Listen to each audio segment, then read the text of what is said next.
Welcome to Sweet Life Beat Life. We hope this video helps.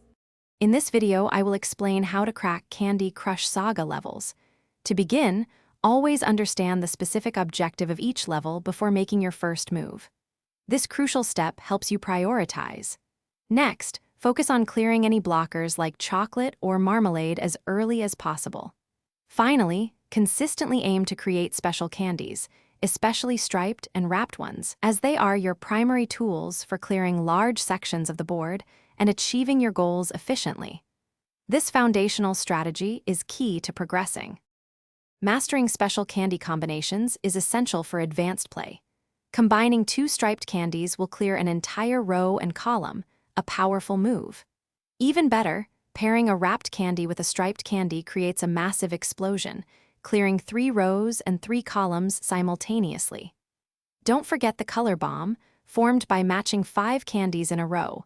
It clears all candies of a chosen color, which is incredibly useful for specific objectives or clearing many blockers. These combos are game changers.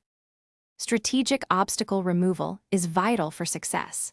When bombs appear with a low move count, prioritize clearing them immediately to avoid a game over.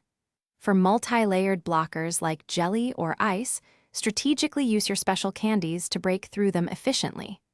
Always try to plan several moves ahead, looking for opportunities to set up powerful combinations. This foresight allows you to clear difficult sections of the board and manage challenging obstacles with greater ease, keeping your progress steady. Utilizing boosters wisely can be the difference between winning and losing a tough level. Save your most powerful boosters, like the color bomb or the striped and wrapped combo, for truly challenging levels where you're stuck. The lollipop hammer is perfect for clearing a single stubborn candy or blocker that's preventing a match. Remember, you can earn free boosters by completing daily quests and actively participating in various in-game events, giving you an edge when you need it most. Thanks for watching. Consider subscribing if we helped you.